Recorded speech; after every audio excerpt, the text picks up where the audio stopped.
À Ratisbonne, les fidèles sont en plein doute. La Bavière, ce bastion du catholicisme allemand, n'est pas épargnée par les scandales de pédophilie. Dans tout le pays, des centaines de victimes se sont signalées et plusieurs dizaines en Bavière.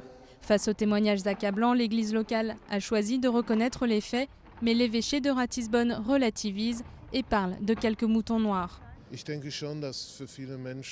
Je pense que beaucoup de personnes qui ont été abusées par des prêtres sont profondément blessées. Mais savoir si ça a changé le lien fondamental des gens avec l'Église, je pense que non. Pourtant, le malaise est profond et à Ratisbonne, la culture du silence de l'Église est montrée du doigt. Mais sur le pape lui-même, considéré comme l'enfant du pays, les avis sont partagés. Ça m'horripile, si l'on peut dire. C'est grave, très grave. Ça n'avait encore jamais pris une telle dimension. Vraiment, le pape n'y peut rien si tout ça s'est passé. Je suis fière que nous ayons un pape bavarois. Je trouve ça très grave qu'on essaye de discréditer notre pape bavarois.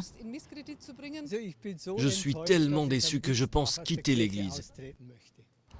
En ligne de mire, le Chœur des Moineaux, une chorale de garçons les plus célèbres au monde qui fait la fierté de Ratisbonne.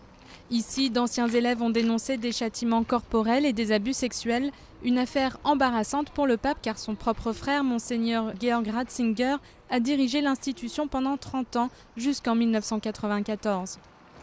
Certains élèves victimes de violences l'ont directement mis en cause.